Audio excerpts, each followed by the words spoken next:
Are you tired of the same old sports media? Are you tired of hot takes, arguments, and questions that are just completely off base? Luckily, we have something for you. Touchdowns and tangents. Of the people, for the people, by people who care about the culture and all its concise commentary.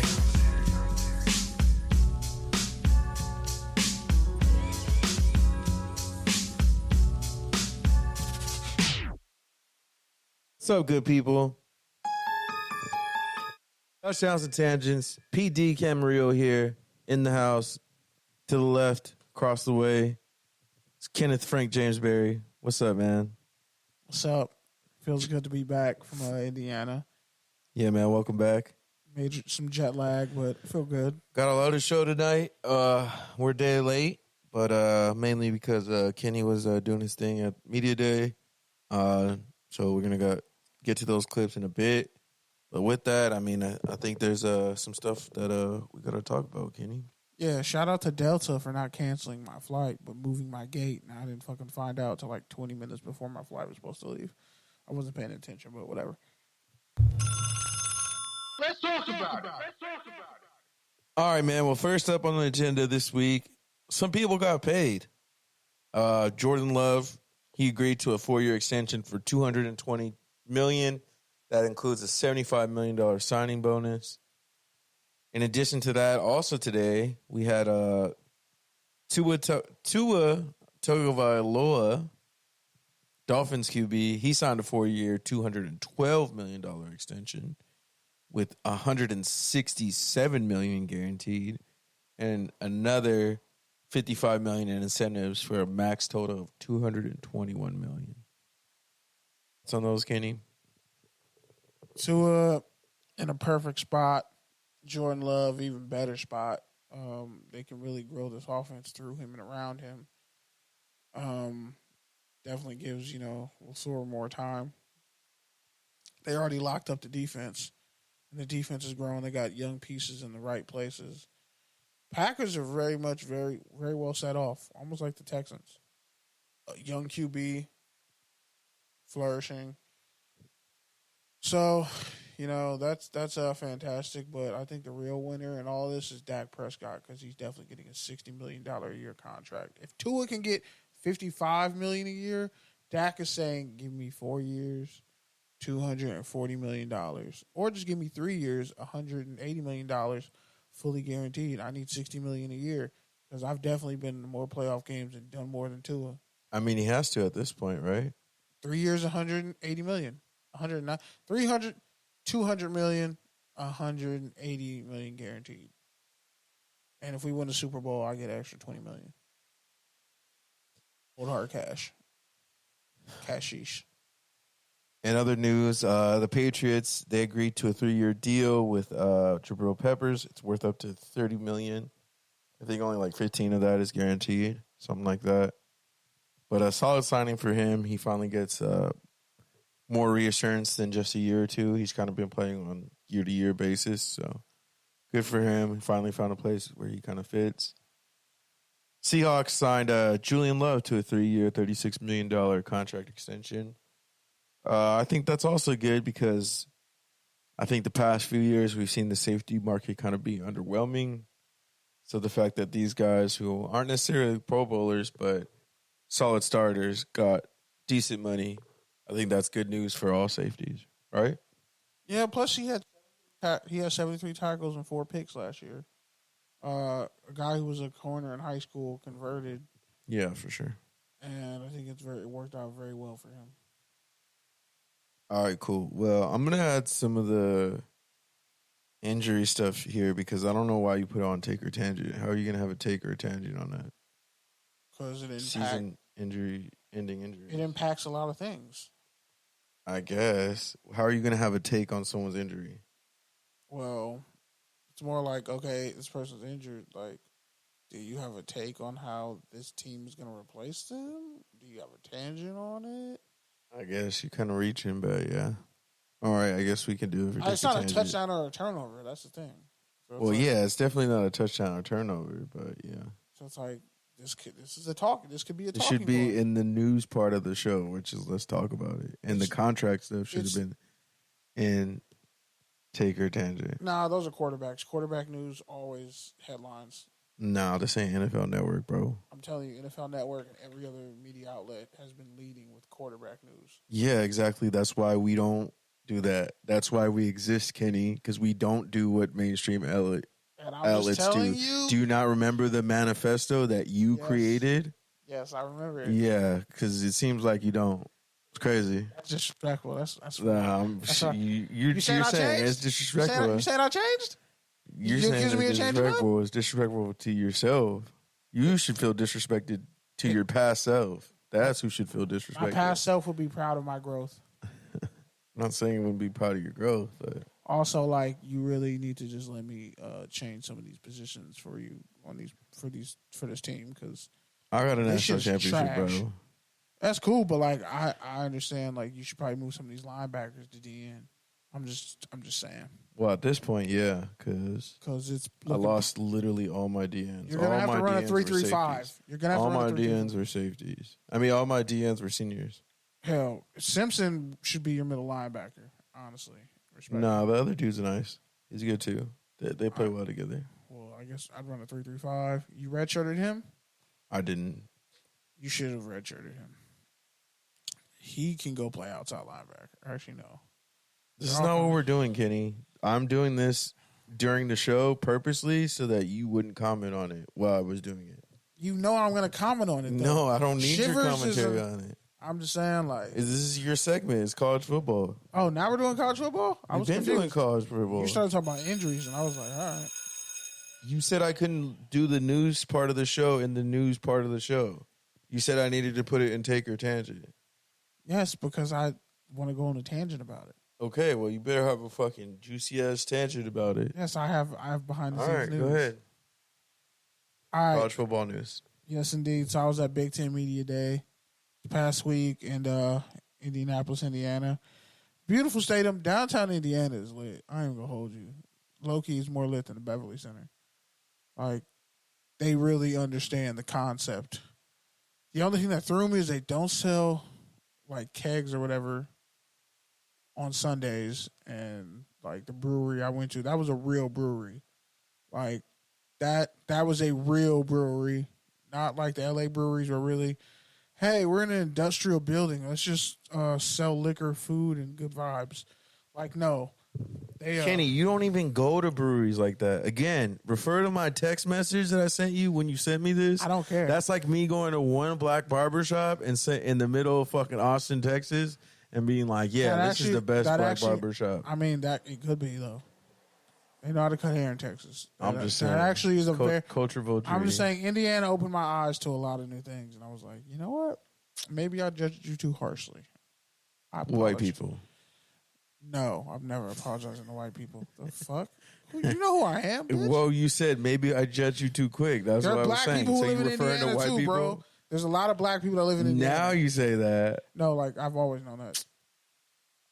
Bro, every time you talked about Indiana, the first thing you referenced was Clan Country. Well, it is. That was literally in your word map. It's historically. In your word map for Indiana, Wordle. The biggest thing is, we're not talking Wordle. I'm talking word map. All right, cool. Your biggest thing in word map is I'm a Wordle guy, though. White people and Clans Country. And coleslaw. Those are like the three words you reference most. Because I hate coleslaw. About Indiana. Y'all keep trying to force coleslaw on me, and it's not good. Coleslaw isn't a real fucking thing. It's just not. Like, I don't know why y'all... This is not... It's black people in my family. It's people in my family. Like, I don't understand why y'all want me to like coleslaw so much. Do you have a deal with coleslaw that you're not telling me about? Are you holding out on me? Like, it's just gross. But anyway, 18 coaches, over 30 players I talked to. Talked to 16 of the 18. I think I talked to 16 of the 18 coaches. And a lot of information. So I'm just going to jump right into the videos, or not videos, the questions that I asked certain coaches. I'll start with the first one. That was the commissioner of the Big Ten. Just gonna start with that one.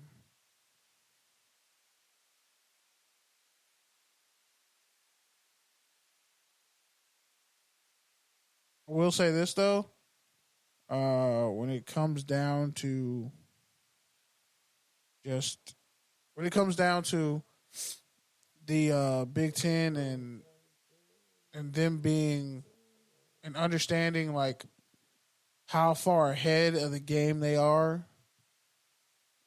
They are the only conference that has like multiple games on like three different networks, and they're massaging all those relationships. So it's going to be quite interesting.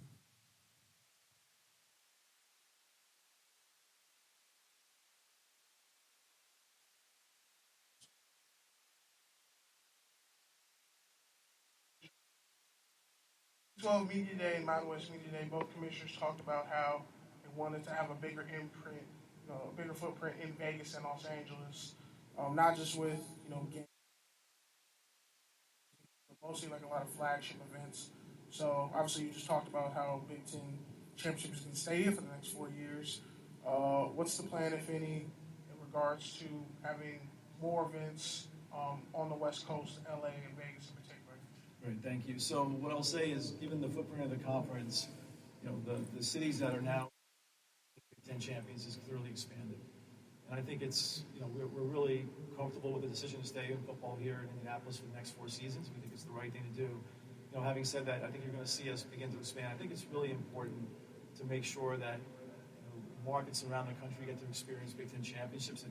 It's a really good way to connect the conference. So I think over time you'll start to see the geographic footprint expand, keeping in mind competitive issues. Obviously, after our championships, teams go into the NCAA tournaments and championships as well. So keeping all of that in mind. But expect that over time you'll see the footprint of how we host championships change and grow. So yeah, Big Ten commissioner. I don't know why I'm having the worst brain fart ever and forgetting his name because it's like right there. But he and then also Richard Clark, he came and talked. I wasn't there. I had just missed him, but also I had already talked to him at Big 12 Media Day. So, he got his thing off. Next is Rutgers head coach Greg Schiano. NFL and Rutgers. Obviously, in all your years, NFL and Rutgers, what's it been like convincing more of New Jersey kids to stay home, especially the elite New Jersey kids, to stay home and build up Rutgers? With regards to just your team's identity and their football character, what's easier to kind of to fill out and identify for you?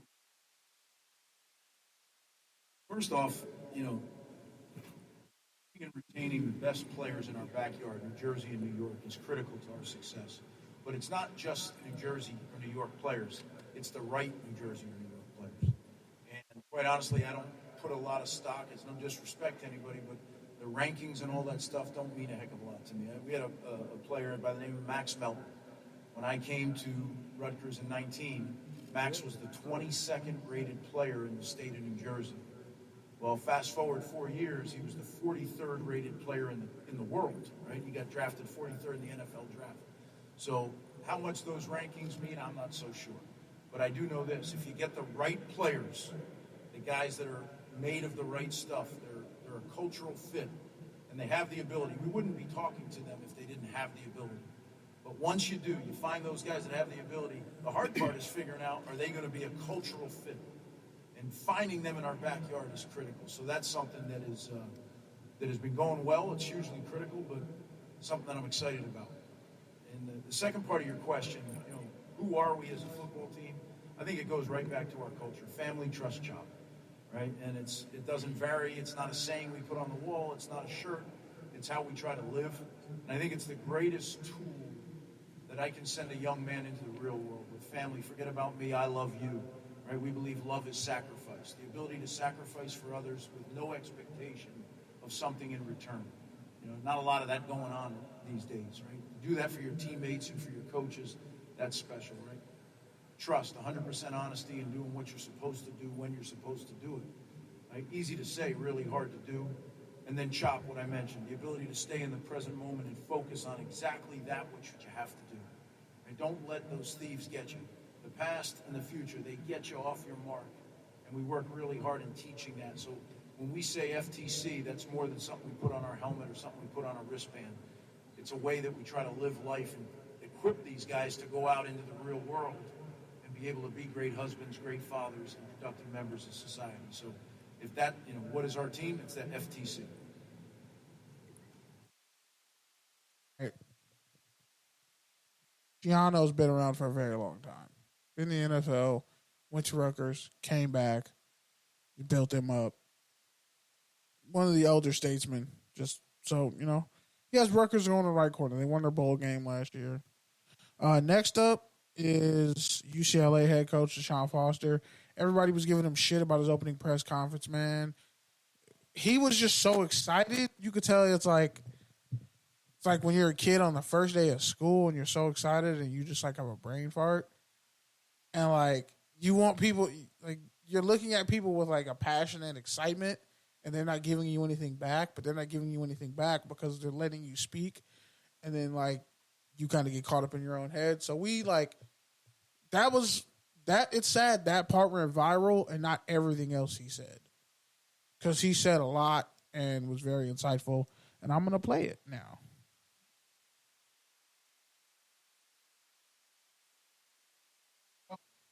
Shit. Oops. Sorry. Oops. How does it feel? Obviously,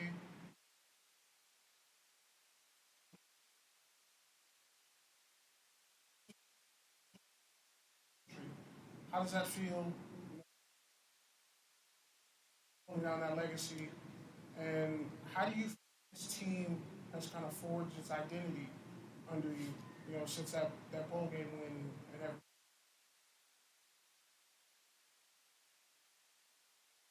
The players they've responded to me pretty well. I didn't have too many guys hit the portal. I think I had 3. Challenges.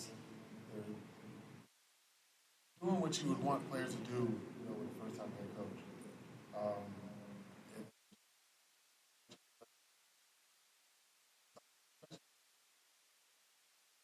Coaching. You really don't know if those things are possible or attainable. Just being a player. So, I'm just glad that I'm blessed to be in this position.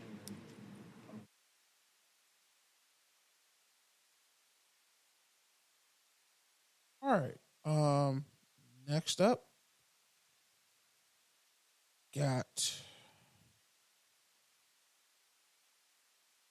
Coach Kirk Ferentz, longest tenured coach. I want to say in college football. Been at Iowa 35 years now. His starting linebacker is arguably the greatest linebacker in Iowa history. So, too late to tell, but had a good conversation with him.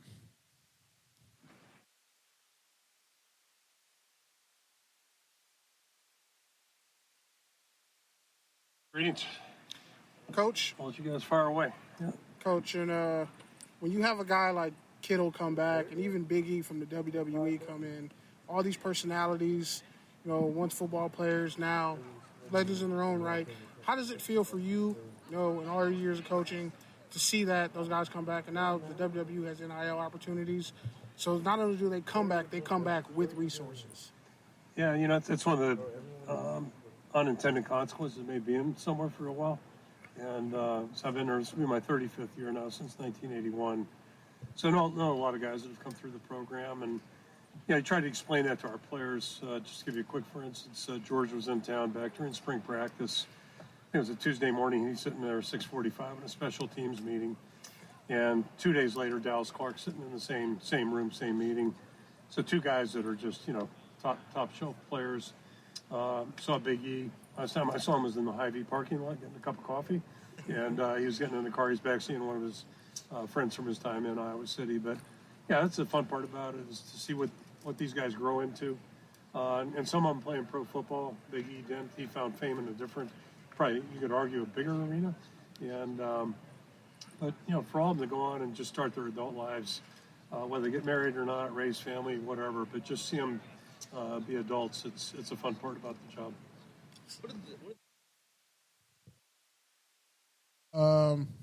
Next, I feel the need to Sharon Moore, Michigan head coach, fresh off a national title. You guys are probably gonna enjoy this one.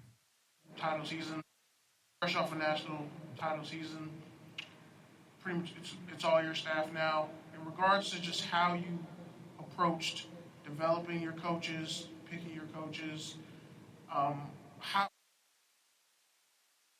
compared to having to take over in the interim, and as American coaches in the country, say to you in this conference, knowing that most of the coaches in this conference that are African American are. Yeah, I think as far as picking the coaches, through and take my time with it, and some happen a little faster than others. It makes the right group of people to lead our program. Number one, they had to be great people, then great teachers, and people that cared about our student athletes in a great way. And I feel like we got that with all our staff members. And of course, our conference again, Emmanuel, President Ono, for the opportunity to be the head coach at Michigan. It's a humble blessing. First African American head coach at Michigan. It's a blessing, and I think it's awesome. But it also shows that every young man, regardless of your color of your skin, wherever you're from, you can do whatever you want. Don't allow people to tell you that you can't do something. You want to go do it. Go take the opportunity and go strive to be great.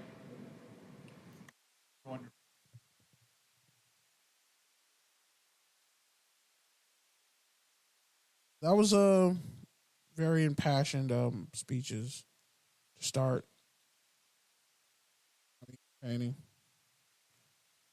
And also, I'm not gonna play it, but James Franklin, Penn State's head coach, talked about how he's year 11. Like, people don't realize James Franklin's been at Penn State 11 years. I don't even think people remember the smoldering hot ash that Penn State was after Joe Paterno died. Like, when they destroyed all those showers that those kids got molested in, rebuilt the facilities, like, Penn State had a black eye for a very long time. Then they hired a black guy who came from the SEC in Vanderbilt. And, there's a credit that I think that, the Big Ten probably has the most. If you think about it, with all the coaches that have gotten fired and changed jobs, the most consistent conference has been the Big Ten, even more than the SEC. So I think, if I had to rank conferences, I go Big 10, Big 12, SEC. Only because the SEC's run is coming to an end. Like, this whole thing with Georgia, like, they've had, and this is some other college football news, Georgia's had like 7 guys arrested for speeding. Their most recent person is got arrested for abuse of a child, domestic battery, just domestic violence, and a speeding ticket. Like, Georgia's situation is crazy. Oregon coach Dan Lanning, this will be the last coach I play. I'll play another coach next week. Bro, you already played 6 coaches. Play a player. Fine, I'll play a player. Even though Dan Lanning was going off. I'm going to play Illinois wide receiver Pat Bryant. Bryant. You just see folks to people that haven't been following the fucking Big Ten, bro. Yeah, that's why I was playing the coaches. Nobody gives a fuck about the coaches, bro. They care about the coaches. Every week. Your coaches talk every week. They play all the time. All right, bet. Oh, Pat Bryant, by the way. Don't tell me you lost that 5-star recruit. That's embarrassing. You disgust me. I wouldn't. He's from Washington. Nah, bro, that dude was from Arkansas. The 4-star was from The Washington. 4-star was from Arkansas. Could have been me. I would have never fumbled a 5-star receiver. What you can do about it, bro? You don't want to come. You don't want to come. Nah, cap. I call cap. But okay. Yeah, I'm gonna play Pat Bryant, wide receiver for Illinois. He was talking about how he was trying to get on the sticks earlier. You said you were being a hog. Yeah. How has it been just playing the game, seeing yourself in it, and do you use it as like a teaching tool, like when you're going through the playbooks, different route combinations, all that? I mean, it's pretty fun. I actually just played against one of the Northwestern players. Lost like 17-6. I ain't really tough on that, but I mean, it's fun. I say the playbook, they haven't really got much of our plays in there. It's kind of generic, so it really ain't much to learn. I feel like I'm a little overpowered, though. I have yet to drop anything. I probably dropped one pass while I was playing, but other than that, it's pretty fun. And is it like, because obviously they say, what are your rules for when you're playing? Because obviously some people don't like using creative playbooks. Like people are like, you're cheesing, you can find all the glitch plays. Travis Hunter has like 6-hour streams talking about it. Like, yeah. How have you kind of bonded with the receiver group, and just how has everybody kind of, piled in around this time, and everything that's going on with the game and the fanfare coming from it? I mean, honestly, our staff did a great job when the game dropped. They allowed all us to have like a EA Sports party. We all came together, played as each other. I mean, it helped us bond in the locker room too. A lot of guys come back in the locker room. Oh, you had 500 yards for my dynasty team. So it's definitely fun just having guys on your team play with you and understand what kind of player you actually are. And you've had guys come through, make it to the league. You can go back to Witherspoon. He's a perfect example, top 5 pick practically. Like, what does that do for you, knowing that like those kind of players are on this team, and maybe the country doesn't know it? Like, what does that do for the locker room and just the confidence that you guys carry? I mean, honestly, going into my Spoon's senior year, that was my roommate, so I kind of witnessed like his change and his mindset. Like, you can really go from nothing to something in 1 year, and all you got to do is just lock in and do your job, stay consistent. That was his main goal, just staying consistent, coming home. We compete every day, come home, watch film. He critique me, I critique him. I mean, it's just perfect to have a guy like that as your roommate. Learned a lot of great things from him. I teach the young guys the things he taught me. Tyler Strange, Xavier Scott. I teach those guys the same thing that he taught me. Thank you. See, that was a great answer. I know. Play Much better than the coaches talking about getting the right players for the 100th time. Speaking of which, congratulations on getting that right guard. Well, you got 2 guards and a left tackle. Getting all the 3 stars in. I got the running back. There you go. Out of Arkansas. Told you. You should have got the 5-star, but whatever. Couldn't get him. I mean, at least now you can move guys to different positions. But yeah, so I'm going to play Iowa's linebacker. He's the highest rated linebacker in the game at like a 94 overall.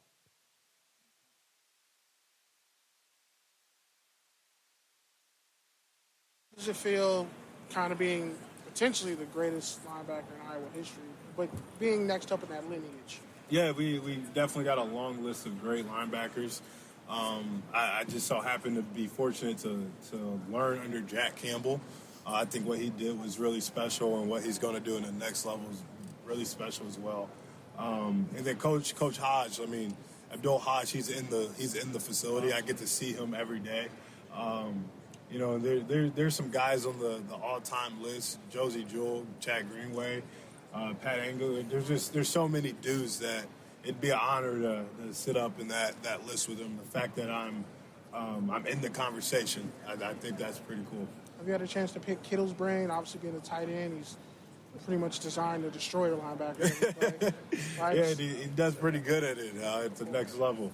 I try to get as much time as the guys who come back, and obviously he's doing the tight end youth thing, and he's helping our tight ends as much as possible. So I really appreciate that from him. What's it like having Big E, obviously D lineman, but wrestler, huge star? Yeah, what's it like having that come back? Yeah, big personality, if you want to say that. Obviously knows how to get the crowd going. Definitely an entertainer. And it's cool when you have former Hawkeyes going to do special things long after their football career is over. So super happy for them.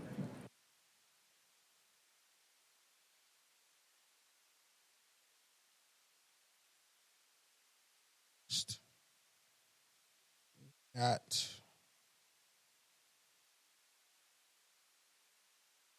Dylan Gabriel, quarterback for Oregon.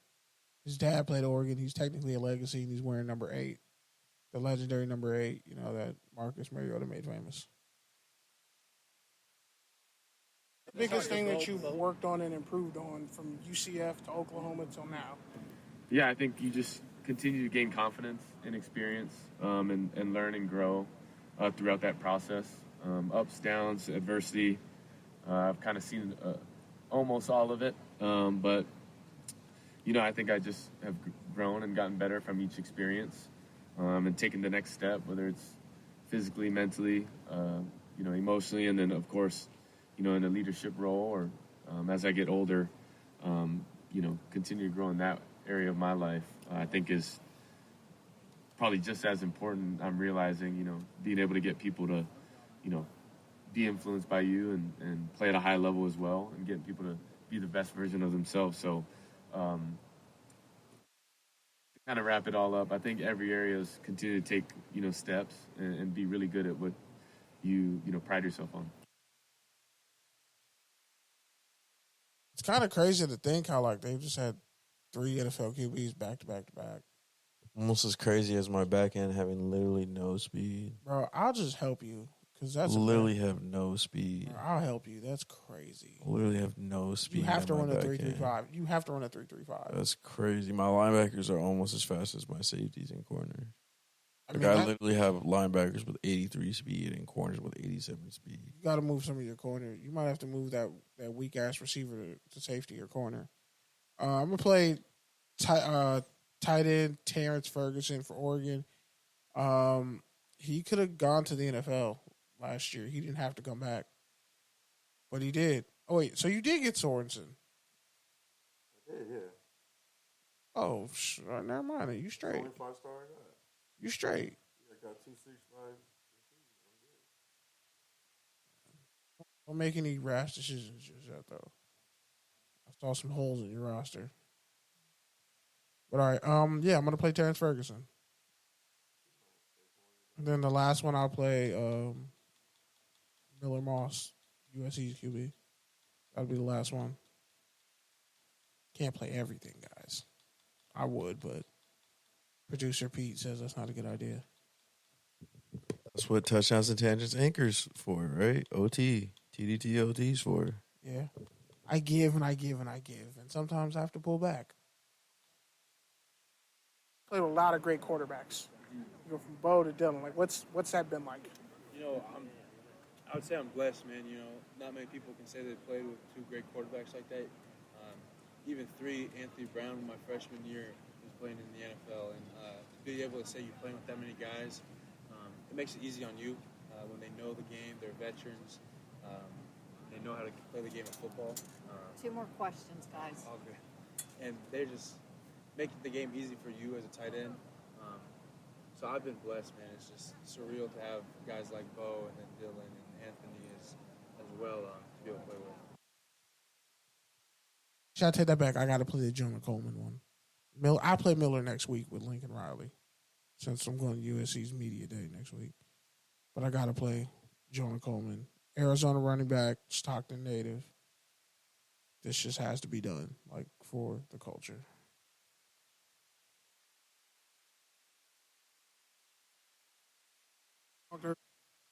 Jonah, when it comes to, you talked earlier about, being about that action. How's the Bay Area culture up there in Washington? It's actually a lot. Marcus Peters is up here, and he ended up coming out for the spring game, so having him around, I don't know, you guys all know Marcus Peters and how he is. He, no filter, and he just really all bayed out, so it's cool. It's a lot of people up there from Bay Area, so it's nice to have that. feel like home a little bit. Stockton ain't really the Bay Area, but we kind of get down in similar ways. So it's good to have a lot of people, in that area from up there, so they know, they understand me. And the chain, kind of explain that. The chain and the grill. All right, so the grill, I got the grills last year before the season. It was time to get rid of the gold. I feel like going into my sophomore season, I was like, I got to get something, more flashy. I got to upgrade. So ended up getting these. I play with a man. If y'all don't notice, I play my grills in. It's just something it's just part of the drip, part of the swagger, part of me. So I play with a man. The chain, I just got. I changed my jersey number to 1. So I kind of got a jersey frame on my chain. I got the number 1, the get in with my last name going across the jersey, so people know it's me. And it's kind of something like I feel like that I deserve. Just all the hard work, blood, sweat, tears. Where I come from. I feel like I had to treat myself to something like this. Do you believe this?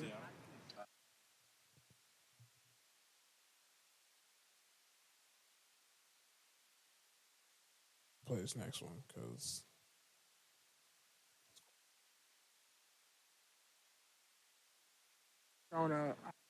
Never the same team, so. Sorry, wrong one. There we go. Full disclosure, I'm from East Oakland, so I got to ask this question. Top Bay Area artist. You got a top 10? Bay Area, E40, come on, let's go. E40 is, he's one. Come on, E40 too short. I was just slapping that the area the other day, but I'm gonna go E40. That's I can still slap him today. All the song, the function, all that. I can slap all that. I'm with all the hyphy movement. Got Mac Dre in there? I put him in there, but I ain't really. I like a couple songs from Mac Dre, but I just feel like growing up, it was E40, just all the way for me. He rap. He can make me laugh while he rapping because he'll say some crazy stuff. But I'm gonna go E40. But Mac Dre up there too for sure. Has Coach? Because obviously you talk about Marcus Peters. I mean Marshawn Lynch. They're practically cousins. So has some of the other Bay Area guys had a chance to come up there and you're gonna talk to Coach like, hey, can we get 40 up here? Maybe. I don't know if Coach Fish will want E40 up there. I don't know if Coach Fish got that flavor in him, but maybe. We start winning some games, we'll probably have E40 up here. So, we have Marcus Peters. It was great to be around him. He's a character, but he's a great person and he works his butt off. So it was great to have him around for the spring game. But Marshawn Lynch, I personally never met. One of my favorite running backs, if not my favorite running back. Beast Mode, Skittles, all that era. So, yeah. And lastly, as far as the Ox goes, who's running the Ox in the locker room? I personally wouldn't get the Ox just because I know what I'm listening to, and not everybody gonna want to listen to what I want to listen to. I think I can give it to maybe a Poly. So I'm gonna go probably Zoe, just because you can't be mad at Poly music. It's chill, it's laid back, it's vibing. You can play it anywhere, at any place, and it won't be no nothing. The music I listen to, I gotta listen to myself. So. Thank you. Yeah. Did you wrap this? That was it.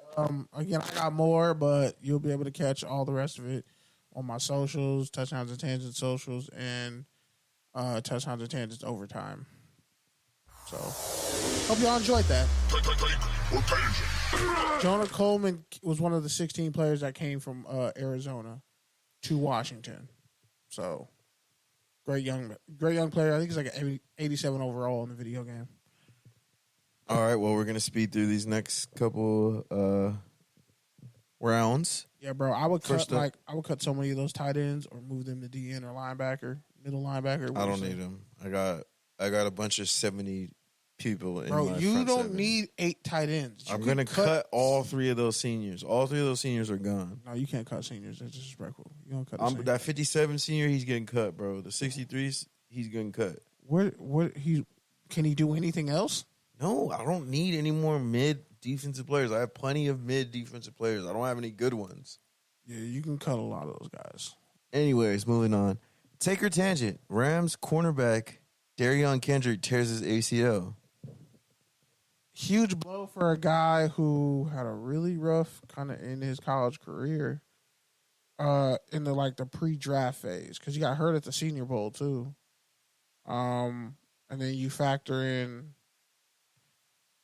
everything that he went through, earning a spot. He ran a 4.8, bro, and was a starting corner in the league.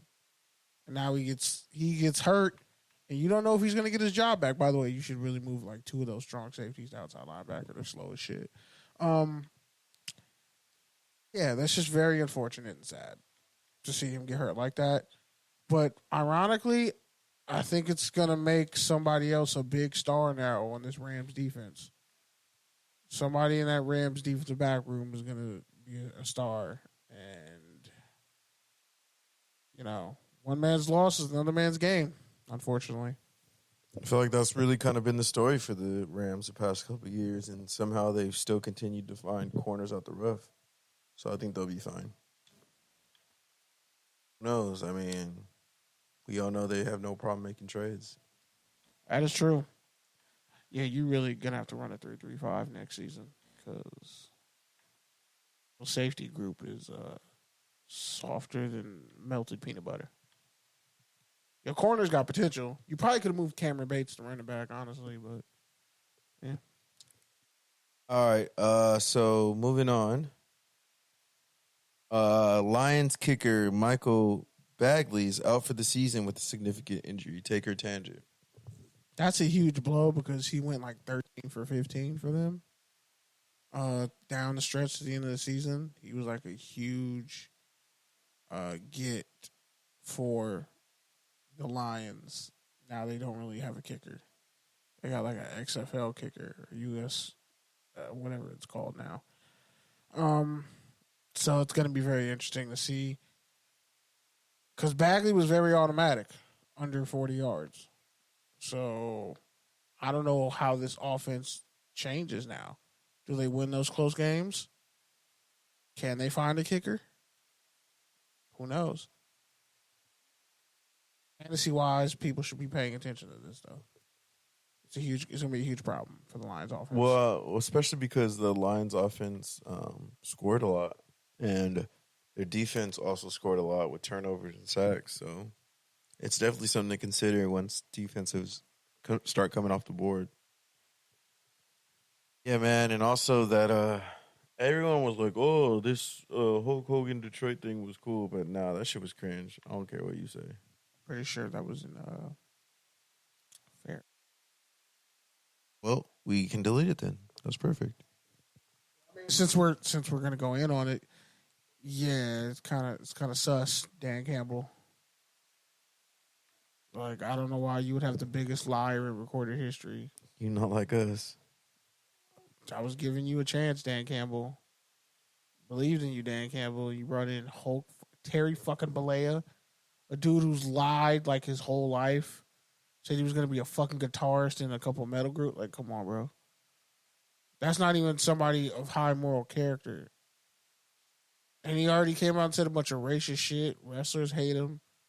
Iron Sheik hated him till the day he died. R.I.P. Iron Sheik. We miss you. I just don't know what the fuck he was thinking. And then he came right off the Republican National Convention. I'm like, that these coaches be telling on themselves, man, with who they bring up there. Telling themselves heavy. Low key.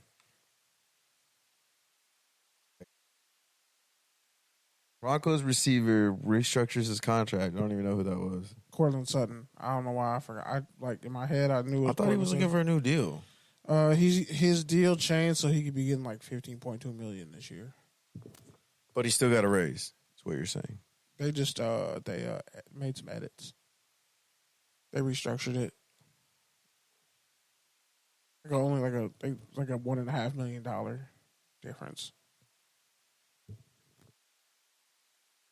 Last one. Jake Haener is fighting skin cancer, but he's still at training camp, which Saints camp is actually out here.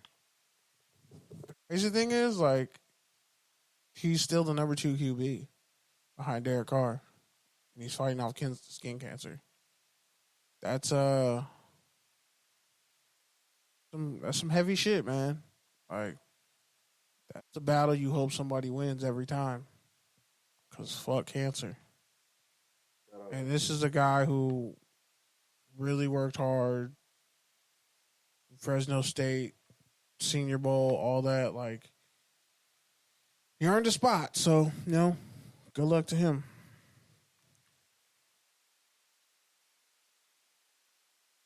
All right, moving on. Touchdown or turnover. As soon as I find the sound.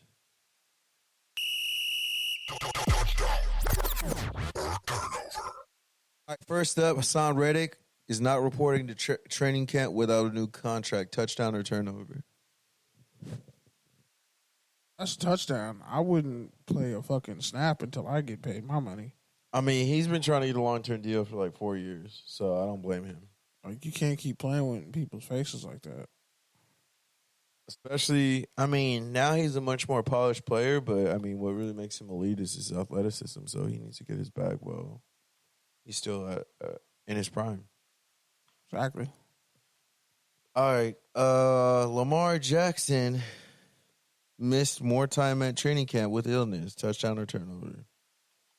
This is a turnover, and I think it's starting to become like a real issue. Like, why is this man's immune system whooping his ass every chance it gets?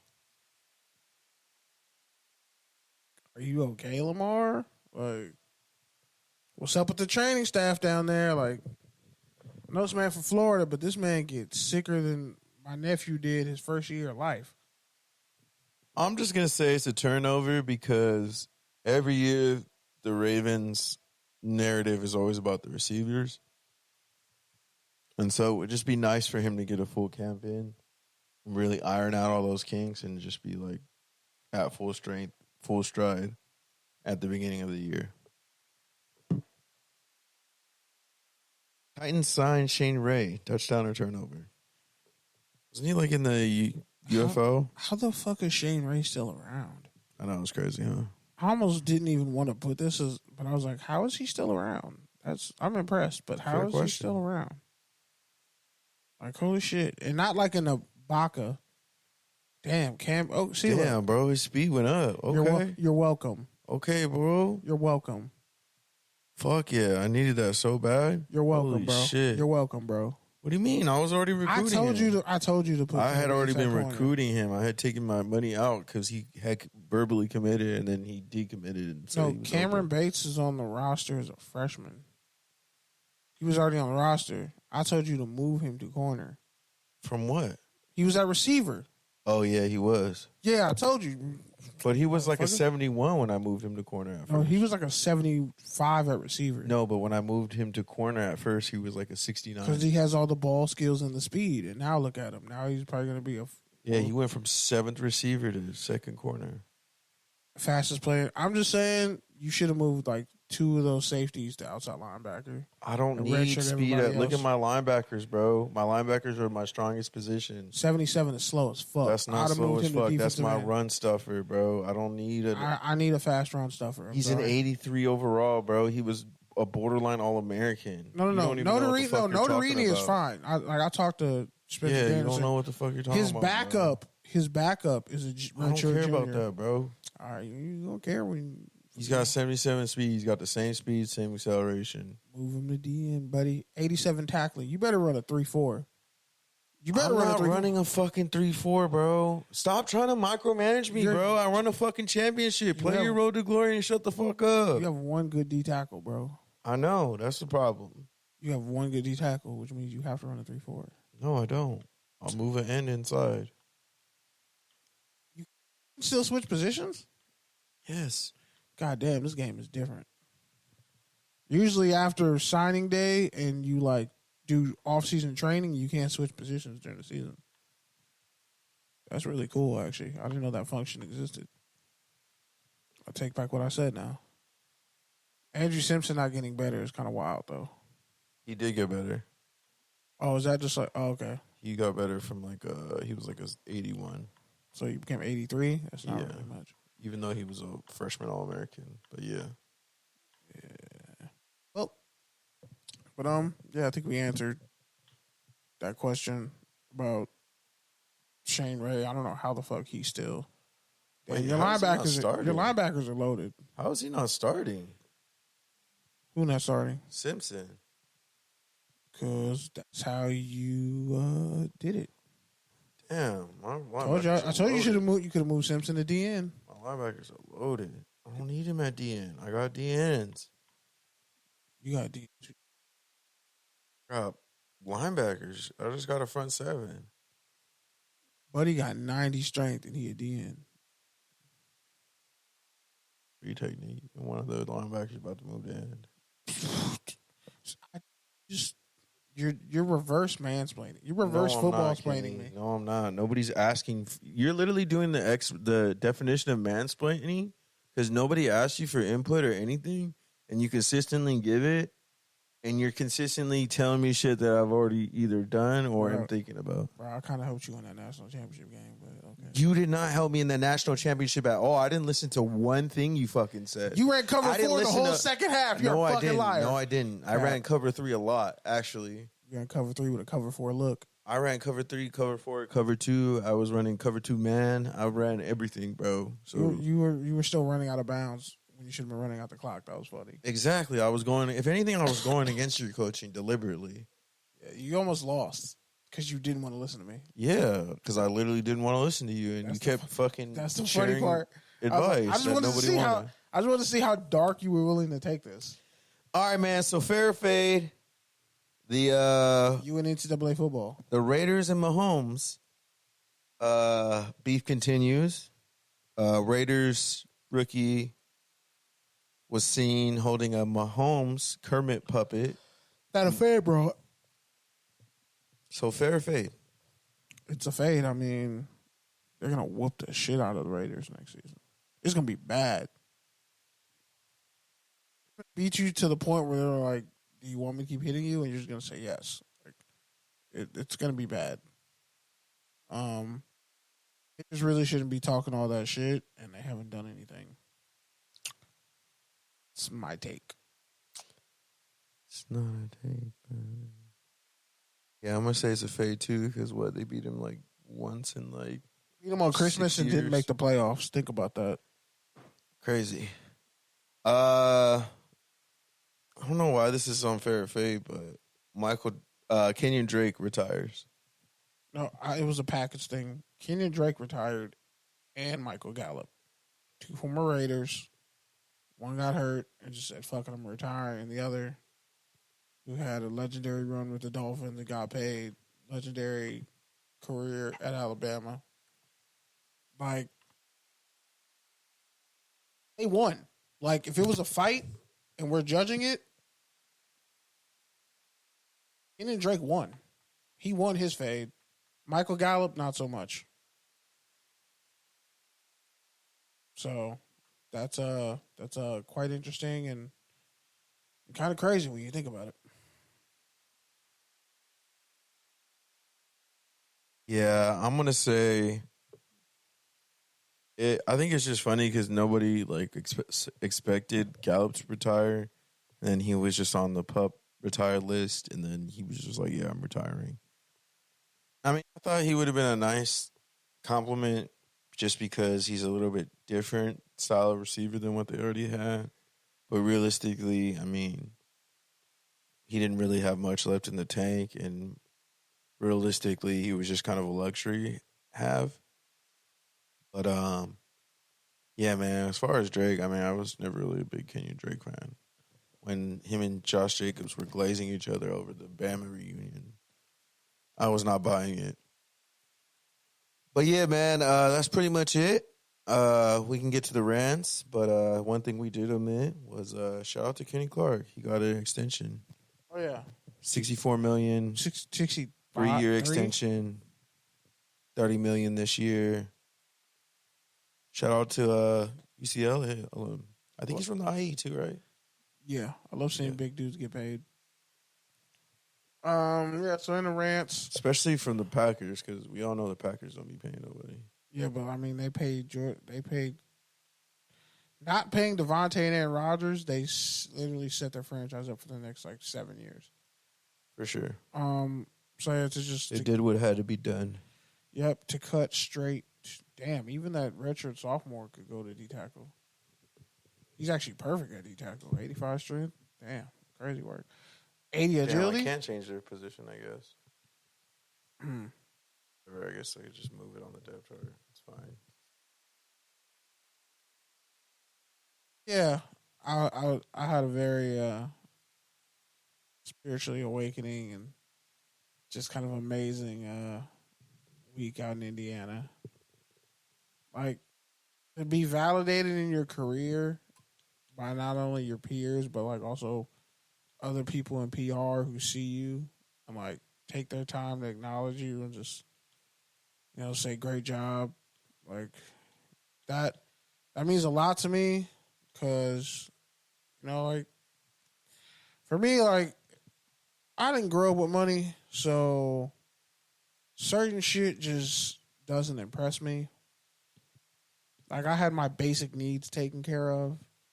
So like when you're taught to like really value respect and just certain things that like can't really be replaced, it makes like certain things that look like small victories, like it makes it, very special. And for me, like just the work I put in, I went to 3 media days: Big 12 Media Day, Mountain West, and Big 10.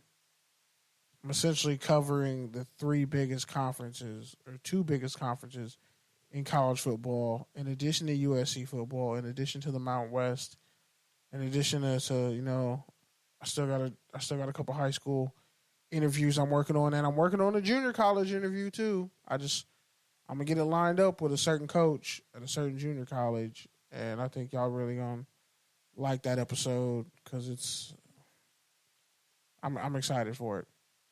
But yeah, I'm just thankful to be back. I'm thankful I went to Target and got this little ass fan because oh my god, it is doing wonders for me in my room and just everywhere I go. And I had to be back. So, let's see. For me this week, I finally beat Oregon after fucking 9 attempts. In my dynasty with Boise State. They were the only team to beat me in the regular season. I lost by 1 point because my backup running back fumbled in the final minute. With when I was trying to score, I was down 1 point. And then, other than that, I mean, today I was playing them in the national championship. I lost like 5 times in a row. Rage quit a couple times. But I finally got over the top. I mean, those L's that Oregon gave me had me lifting like I was a junior in high school again today, which was crazy. But yeah, man, other than that, I made it out to Disneyland with my brother this weekend, which was fun and definitely took a lot out of me as far as just energy, walking around, money, figuring shit out. But overall, it was a good time. Good to spend some time with him and get out the house. So yeah, it was overall a good week. Been super busy with work and everything else that's going on. But yeah, man, I'm excited. Football season's here. Hopefully I can get to some of these camps. And yeah, man, that's it. Touchdowns and Tangents, TDs_tangents on Twitter and Instagram. Touchdownsandtangents.com. Shout out to your favorite podcast app. Shout out to all our affiliates. Shout out to everyone who fucks with us. We're out. Peace.